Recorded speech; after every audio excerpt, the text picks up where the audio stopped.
Os motores a diesel funcionam baseado ao ciclo diesel. Então, como que ele funciona? Mostrando aqui, tá vendo os gráficos das pistões, da biela, dos cilindros e também do ciclo diesel, né, no gráfico de pressão vezes volume, a gente tem que o ponto 0 e 1, o pistão está em movimento descendente. Ele aspira somente ar no processo isobárico, ou seja, a pressão constante. Já em 1 para 2, há um processo de compressão do ar. Então, o pistão está subindo, já está comprimindo o ar, que ocorre de forma adiabática, ou seja, sem troca de calor. Já no ponto 2 e 3, o pistão está no ponto morto superior ou próximo dele e o combustível é injetado nesse momento na massa de ar já aquecida e comprimida. Nessas condições vai ocorrer a queima do combustível sem a necessidade de centelha. Então não há centelhamento para o ciclo diesel. Né? O ponto 2 e 3 aqui já começa a geração de calor, então é a nossa fonte quente da máquina térmica.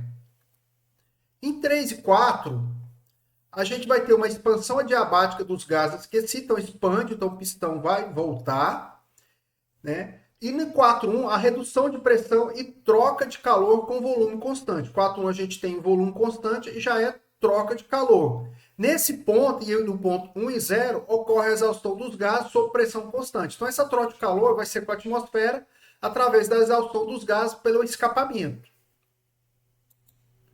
Então aqui está o diagrama, né, novamente, e as fórmulas que a gente tem que preocupar principalmente é com o rendimento.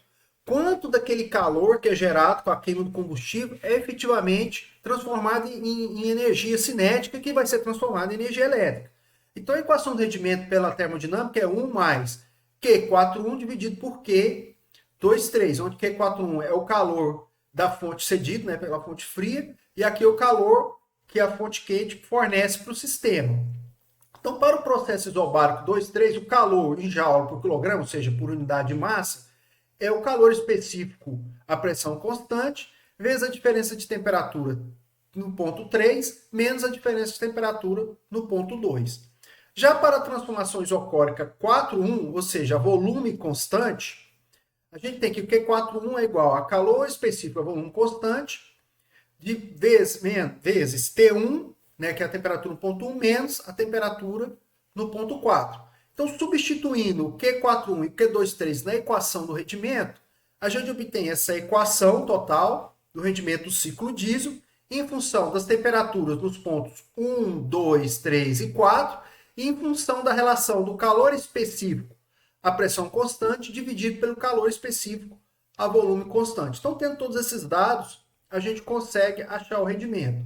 Para os motores a diesel, o rendimento típico varia de 25% a 45%, ou seja, menos da metade da energia gerada pela queima do combustível é convertida em energia cinética ou em trabalho, que vai ser convertido depois para energia elétrica. Então, esse valor depende de vários fatores, como as condições ambientais e também a capacidade de carga desse gerador. Por exemplo, quando o motor a diesel acoplado ao gerador está com uma baixa carga, ou seja, uma baixa carga elétrica, acontece de 20% a 30%, ele vai ter uma baixa eficiência. Ou, no entanto, se ele tiver de 80% a 90% da sua carga máxima, ele vai ter uma eficiência mais próxima da ideal.